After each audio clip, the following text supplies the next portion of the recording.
¿Alguna vez has imaginado un mundo donde los humanos vivían casi 1000 años? Un tiempo en que gigantes caminaban por la tierra y la maldad crecía tanto que Dios decidió comenzar todo de nuevo. Las páginas iniciales de la Biblia revelan un periodo fascinante y perturbador antes de que las aguas cubrieran la tierra. Este es el relato del mundo que Noé conoció. Un mundo que Dios consideró tan corrompido que necesitaba ser completamente renovado. El mundo antediluviano comenzó con perfección. Adán y Eva, los primeros seres humanos, vivían en completa armonía en el jardín del Edén. De acuerdo con Génesis, ellos caminaban y conversaban con Dios. El jardín era irrigado por 4 ríos principales: Pisón, Gihón, Tigris y Éufrates. La vegetación era exuberante y el trabajo consistía apenas en cuidar aquel paraíso. Pero algo cambió todo. La serpiente, identificada en otros pasajes como Satanás, confrontó a Eva con una pregunta astuta.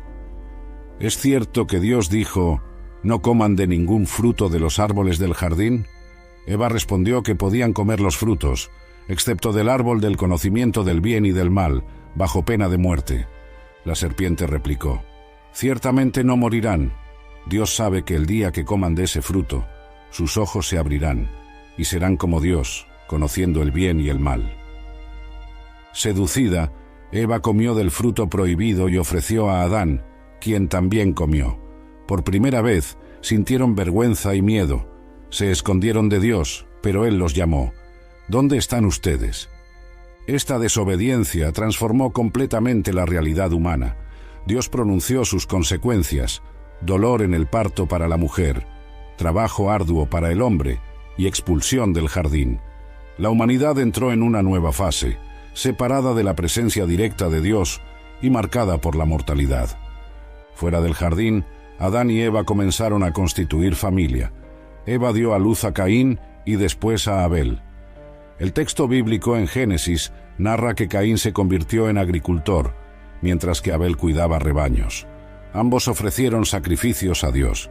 Caín trajo frutos de la tierra y Abel las primeras y mejores partes de sus animales. Dios aceptó la ofrenda de Abel, pero rechazó la de Caín. Esto despertó una ira intensa en Caín, a quien Dios advirtió: «¿Por qué estás furioso? Si hicieras el bien, ¿no serías aceptado? Pero si no haces el bien, sabe que el pecado te acecha a la puerta. Él desea conquistarte, pero tú debes dominarlo». Caín no escuchó. Invitó a su hermano a ir al campo, y cuando estaban solos atacó a Abel y lo mató. Fue el primer homicidio registrado en las Escrituras, un marco sombrío que mostraba cómo la corrupción había rápidamente contaminado a la humanidad. Cuando Dios cuestionó a Caín sobre el paradero de Abel, él respondió con la célebre frase: «No sé, soy yo el guardián de mi hermano». Dios, que todo lo sabía, pronunció su juicio. Caín sería maldecido y se convertiría en un fugitivo errante en la tierra. Temiendo por su vida, Caín expresó su miedo: «Mi castigo es mayor de lo que puedo soportar. Cualquiera que me encuentre podrá matarme». Dios, en su misericordia, colocó una señal protectora en Caín y decretó que quien lo matara sería vengado 7 veces. Uno de los aspectos más sorprendentes del mundo antediluviano era la longevidad extraordinaria de los patriarcas. La Biblia relata en Génesis capítulo 5 una genealogía impresionante con detalles precisos. Adán vivió 930 años antes de morir. Su hijo Set vivió 912 años, Enós 905 años, Cainán 910 años, Mahalaleel 895 años. Jared vivió aún más, 962 años. Estas edades son tan extraordinarias que muchos estudiosos han intentado interpretarlas de diversas formas. Sin embargo, el texto bíblico las presenta como hechos históricos. Algo en la atmósfera, en la genética humana o en las condiciones ambientales de aquel tiempo primitivo permitía vidas extremadamente largas. Esta longevidad significaba que varias generaciones convivían simultáneamente. Adán, por ejemplo, todavía estaba vivo cuando Lamec, padre de Noé, nació. Esto creaba una transmisión directa de conocimiento e historias entre muchas generaciones. Pero había una excepción notable en esta lista de vidas largas: Enoc. La Biblia dice que Enoc anduvo con Dios y ya no fue hallado, porque Dios lo había arrebatado. Después de 365 años, edad relativamente corta para aquella época, Enoc no experimentó la muerte, sino que fue llevado directamente por Dios. Esta realidad de vidas tan largas ciertamente moldeó la sociedad antediluviana de maneras que apenas podemos imaginar.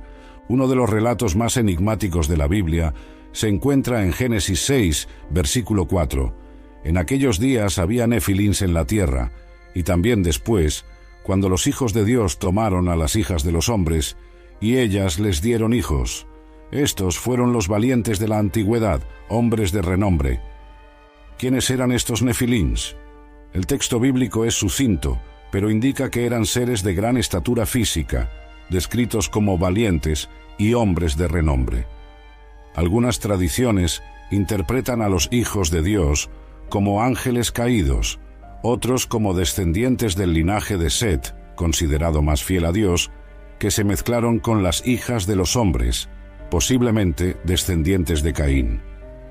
Independientemente de la interpretación exacta, el texto indica que esta era una época de corrupción creciente.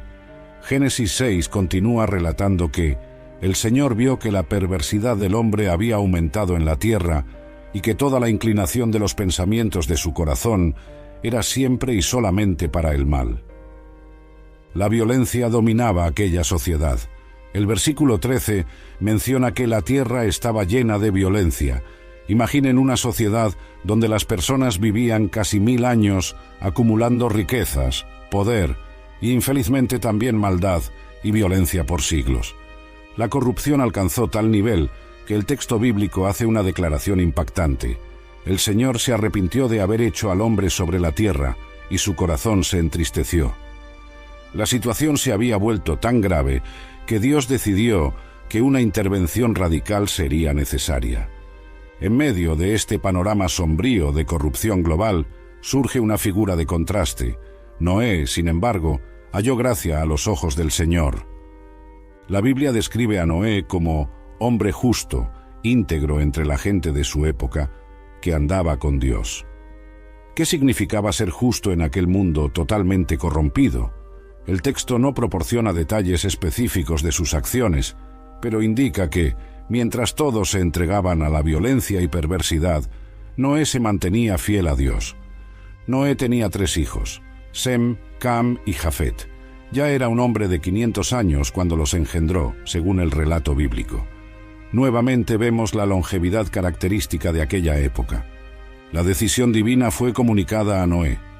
Voy a destruir de la faz de la tierra al hombre que creé, y junto con él a los animales, los reptiles y las aves del cielo, porque me arrepiento de haberlos hecho. Sin embargo, Dios ofreció a Noé instrucciones precisas para la salvación de su familia y de muestras del reino animal. Tú, sin embargo, harás un arca.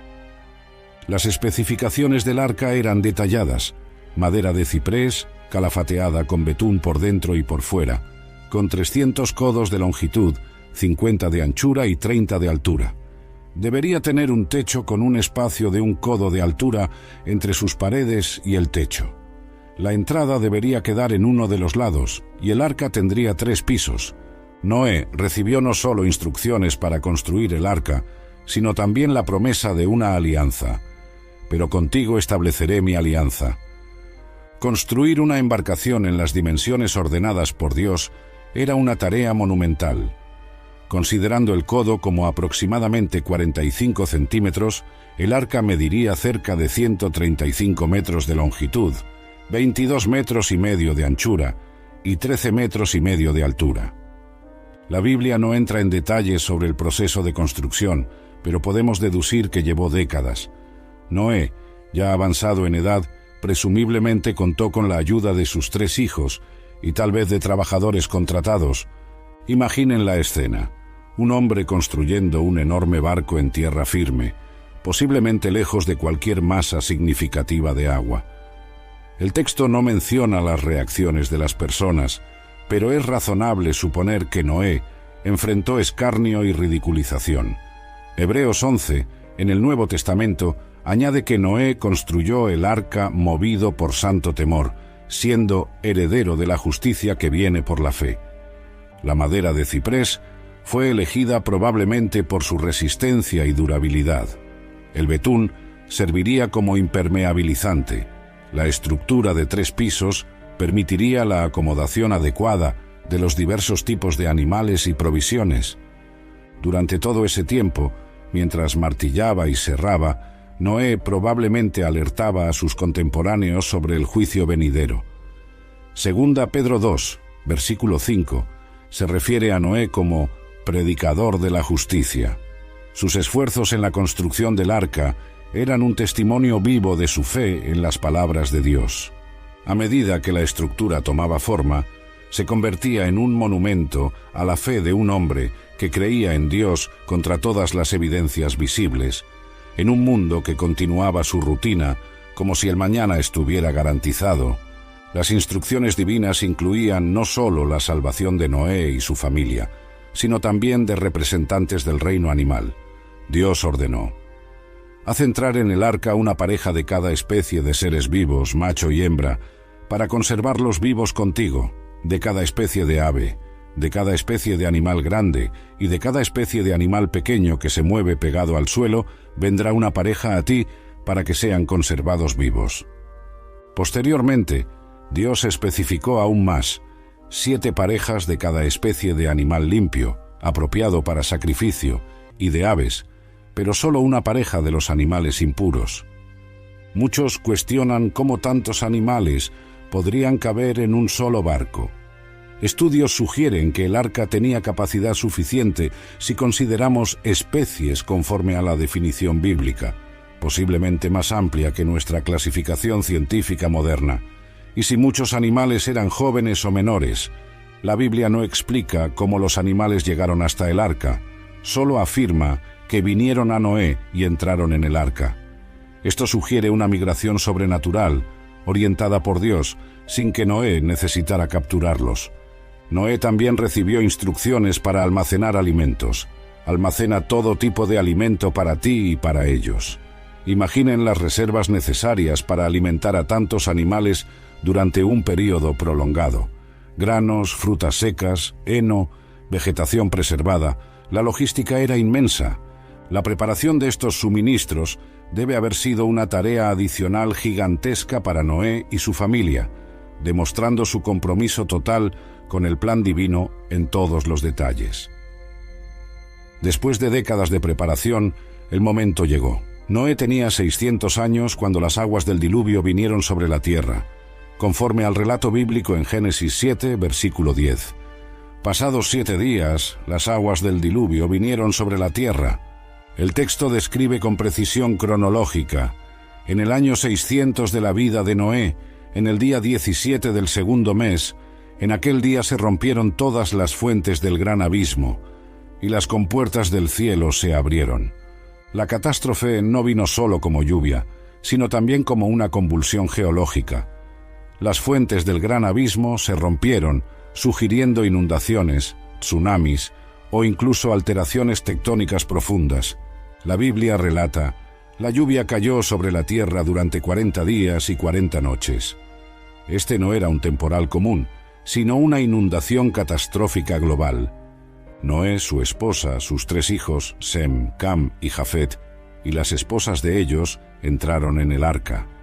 Junto con ellos vinieron las parejas de animales conforme Dios había ordenado, y el Señor cerró la puerta del arca. Esta frase simple marca un momento solemne. No fue Noé quien determinó el momento final, sino Dios mismo. La gracia tenía un límite de tiempo, y ahora la puerta estaba cerrada para aquella generación que había despreciado las advertencias. El agua subió y elevó el arca por encima de la tierra. Las aguas prevalecieron y crecieron sobremanera sobre la tierra, y el arca flotaba sobre la superficie de las aguas. El texto indica que el nivel del agua superó los más altos montes en 15 codos, completamente sumergidos. Pereció toda carne que se movía sobre la tierra, tanto las aves como el ganado, los animales salvajes y todo ser que se arrastra sobre la tierra y todo hombre. La sentencia divina fue ejecutada plenamente, marcando el fin de aquel mundo antediluviano. El texto bíblico no proporciona muchos detalles sobre cómo fue el día a día dentro del arca durante el diluvio, pero podemos inferir algunas realidades basadas en las informaciones disponibles. El arca flotaba sobre las aguas completamente aislada. 8 seres humanos, Noé, su esposa, sus 3 hijos y sus esposas, eran los únicos representantes de la humanidad que quedaron. Junto a ellos estaban todas aquellas parejas de animales de diferentes especies. El interior del arca debe haber sido un ambiente con sonidos, olores y actividades constantes.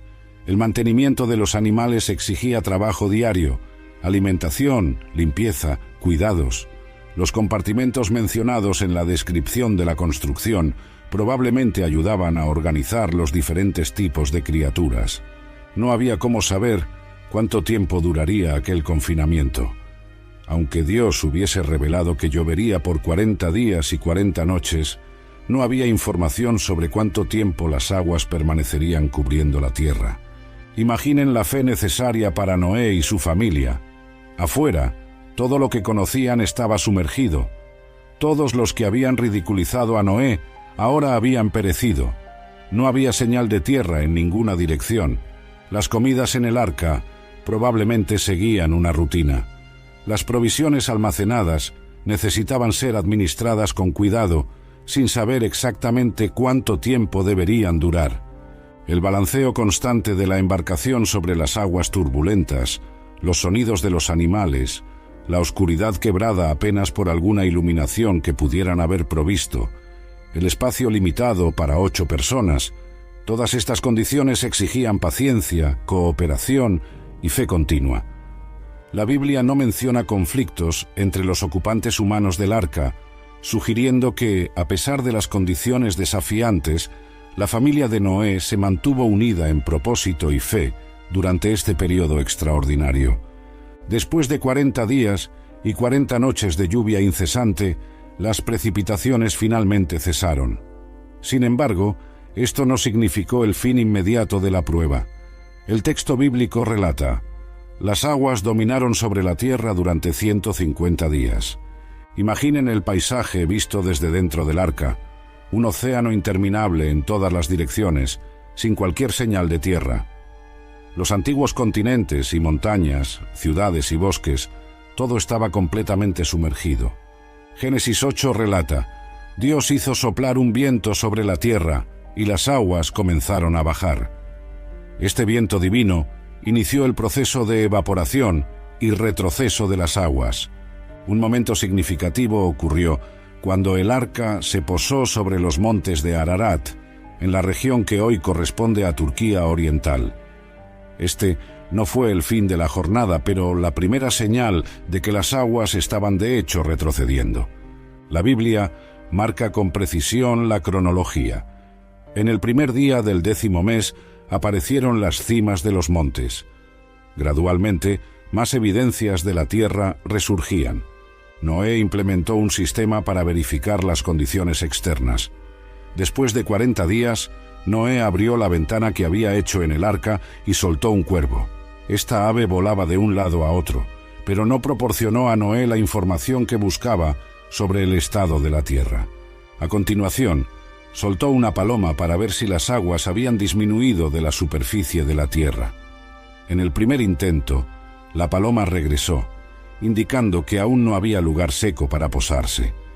7 días después, Noé envió nuevamente la paloma, que regresó con una hoja de olivo recién arrancada, una señal de esperanza, mostrando que la vegetación comenzaba a reaparecer.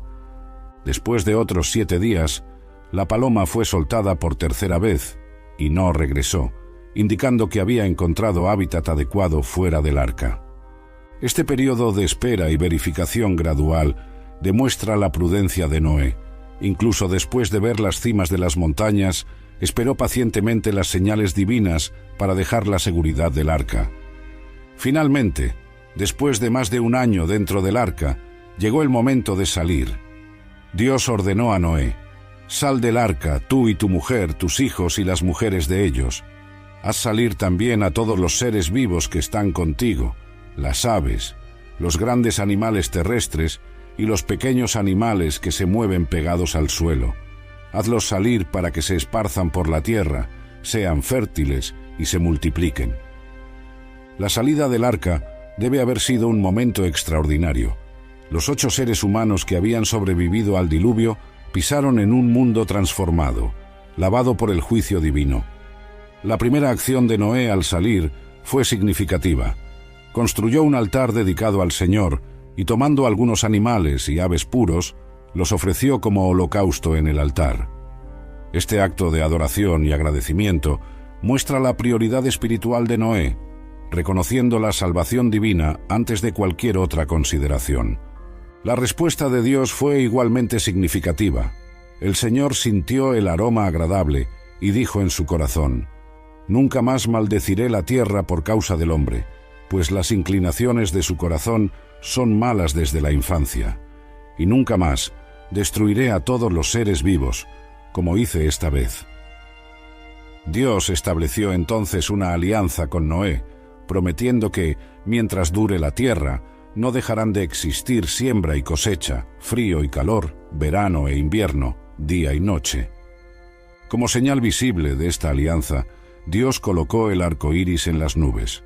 Cuando yo traiga nubes sobre la tierra y en ellas aparezca el arco iris, entonces me acordaré de mi alianza con ustedes, y nunca más las aguas se convertirán en un diluvio para destruir toda forma de vida. El mundo postdiluviano recibió un nuevo orden. Dios bendijo a Noé y sus hijos diciendo: «Sean fértiles, multiplíquense y llenen la tierra». La humanidad recibió permiso para alimentarse de animales, además de las plantas, pero con la prohibición de comer carne con sangre. Dios también estableció el principio de justicia humana. Quien derrame la sangre del hombre, por el hombre su sangre será derramada, porque a imagen de Dios el hombre fue hecho.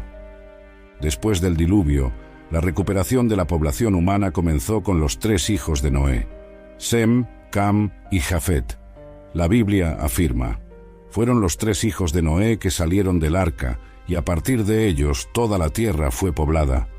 El capítulo 10 de Génesis, frecuentemente llamado Tabla de las Naciones, traza los linajes de esos 3 hijos, mostrando cómo diferentes pueblos y naciones surgieron de ellos. Esta es una de las más detalladas genealogías etnográficas de la literatura antigua. De los descendientes de Jafet vinieron muchos de los pueblos que se establecieron en las regiones costeras del Mediterráneo y en Europa. Sus hijos incluían a Gomer, Magog, Madai, Javán, Tubal, Mesec y Tiras. De Cam descendieron los cananeos, egipcios y otros pueblos africanos y del Oriente Medio. Entre sus descendientes notables estaba Nimrod, descrito como el primer hombre poderoso en la tierra y valiente cazador delante del Señor. Él fundó reinos que incluían Babel, Erec y Akkad en la tierra de Sinar. Sem fue el ancestro de los pueblos semitas, incluyendo a los hebreos. El linaje de Sem es particularmente importante en la narrativa bíblica, pues a través de él vendría Abraham y eventualmente el pueblo de Israel. A medida que la población crecía, las personas se esparcían. Inicialmente, conforme a Génesis 11, toda la tierra tenía una sola lengua y un solo modo de hablar. Las personas se establecieron en la llanura de Sinar, Mesopotamia, y comenzaron a construir una ciudad y una torre que alcance los cielos. Esta construcción, conocida como la Torre de Babel, representaba la arrogancia humana y el deseo de hacerse un nombre independiente de Dios. El Señor intervino, confundiendo el lenguaje de las personas, haciendo que no pudieran entenderse unas a otras. Como resultado, el proyecto fue abandonado y el Señor los dispersó de allí por toda la tierra. Esta dispersión aceleró el proceso de diversificación cultural y lingüística de la humanidad postdiluviana. El diluvio transformó radicalmente el paisaje terrestre. La Biblia sugiere que las fuentes del gran abismo se rompieron, indicando posiblemente alteraciones tectónicas significativas. Las aguas prevalecieron por más de un año, alterando formaciones geológicas y depositando sedimentos en vastas áreas. Aunque el texto bíblico no proporciona detalles sobre las diferencias específicas entre el mundo antediluviano y el postdiluviano, podemos notar algunos cambios sutiles. Por ejemplo, la longevidad humana comenzó a disminuir gradualmente después del diluvio. Si antes era común vivir 900 años, las generaciones posteriores al diluvio experimentaron vidas progresivamente más cortas. Dios estableció el arco iris como un fenómeno atmosférico permanente, sugiriendo que algunas condiciones climáticas habían cambiado. Algunos estudiosos especulan que el firmamento o expansión mencionado en Génesis 1 puede haber sido alterado por el diluvio, resultando en cambios en las condiciones atmosféricas. La Biblia también menciona que después del diluvio, Dios permitió que los humanos consumieran carne animal, algo no mencionado antes. Esto sugiere posibles alteraciones en las condiciones de subsistencia y en la relación entre humanos y animales. Los nefilins, mencionados antes del diluvio, son referidos nuevamente después del evento, aunque posiblemente en contexto diferente.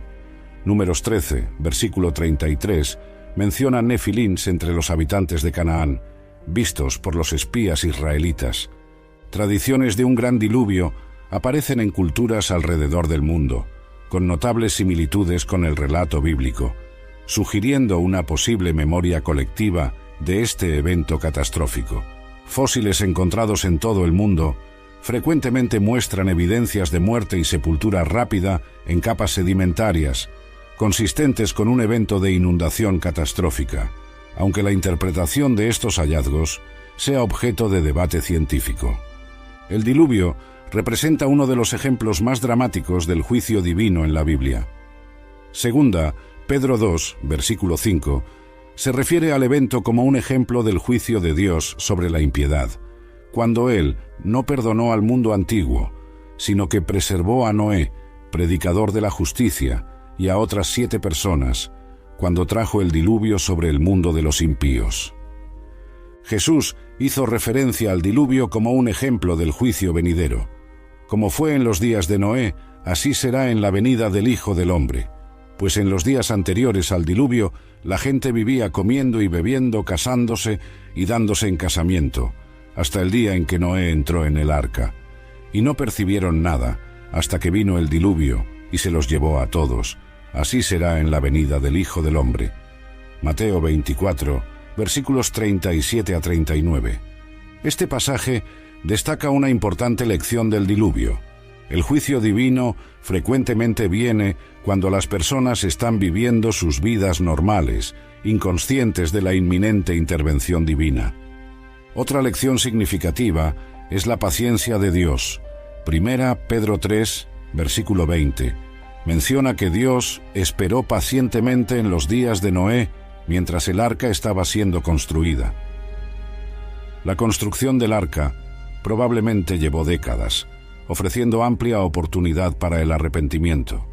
Hebreos 11 destaca la fe de Noé como ejemplar.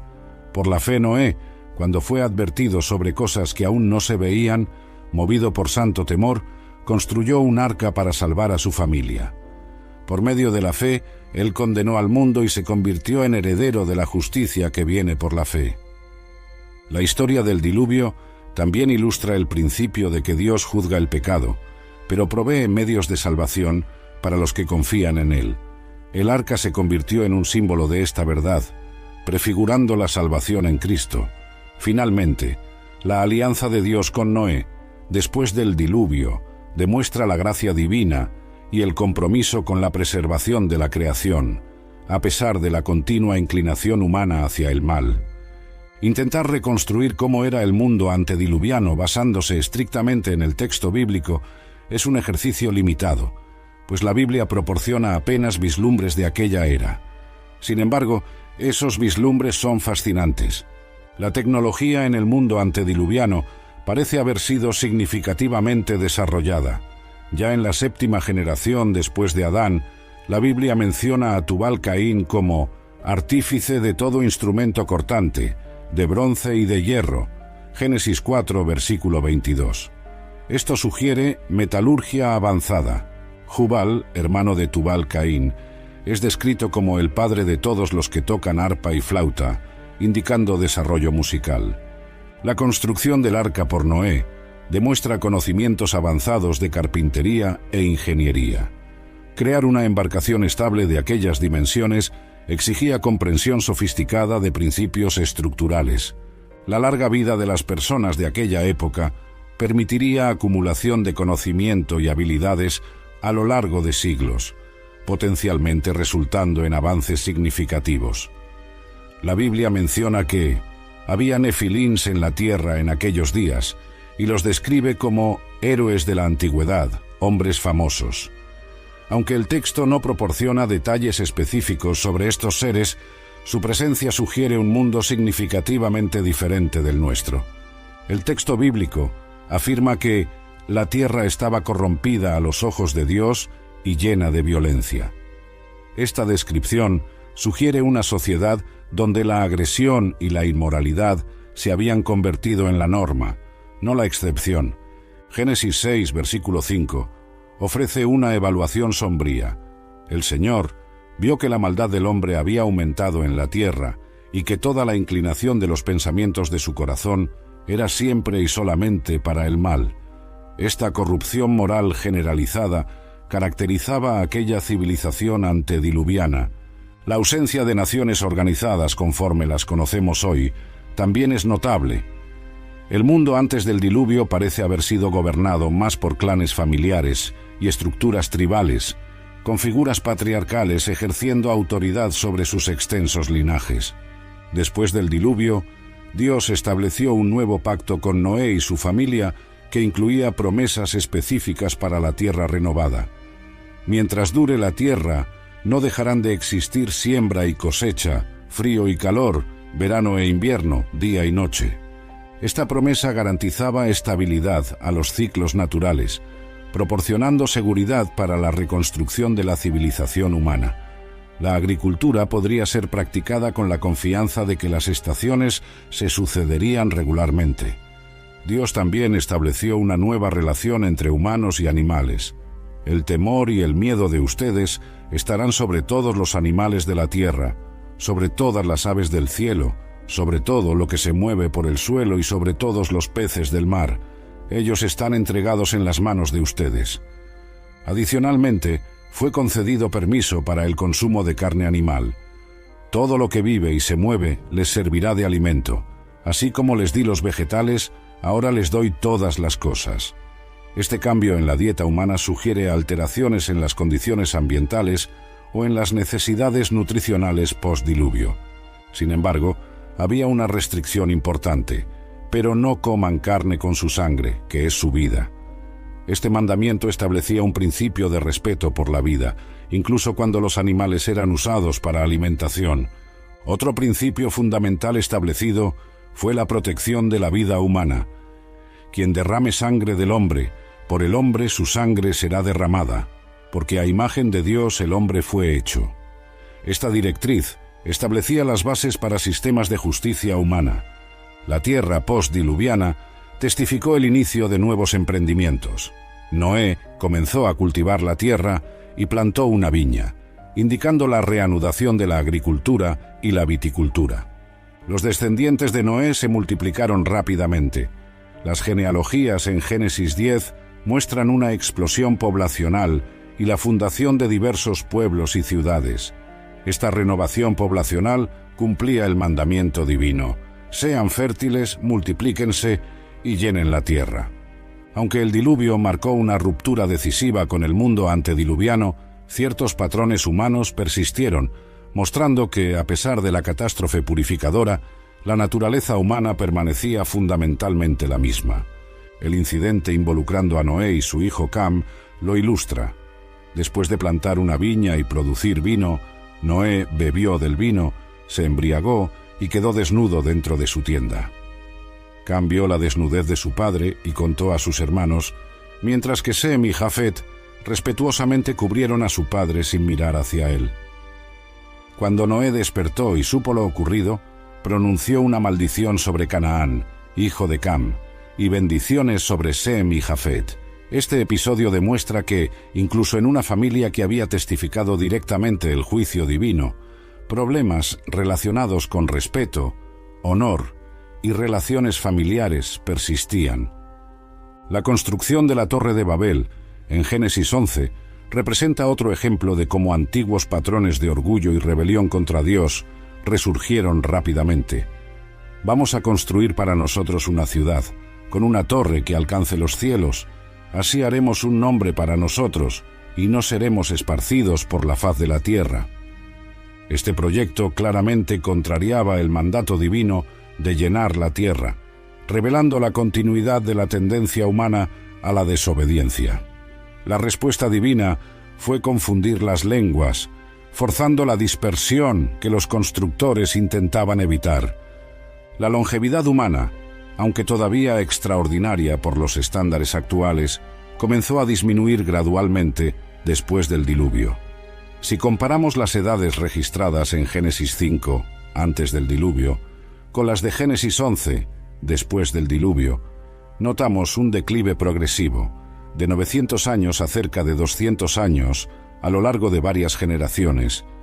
Tradiciones sobre gigantes y seres poderosos también persistieron. Aunque menos prominentes que los nefilins antediluvianos, relatos de personas de estatura extraordinaria aparecen en pasajes posteriores de la Biblia, como los refaítas y anaceos mencionados durante la conquista de Canaán. El legado del diluvio también se manifiesta en la forma como comprendemos cuestiones de juicio divino y responsabilidad moral. La historia de Noé permanece como un poderoso símbolo de que las acciones tienen consecuencias, pero también de que la fidelidad a Dios, incluso contra todas las evidencias aparentes, puede resultar en salvación.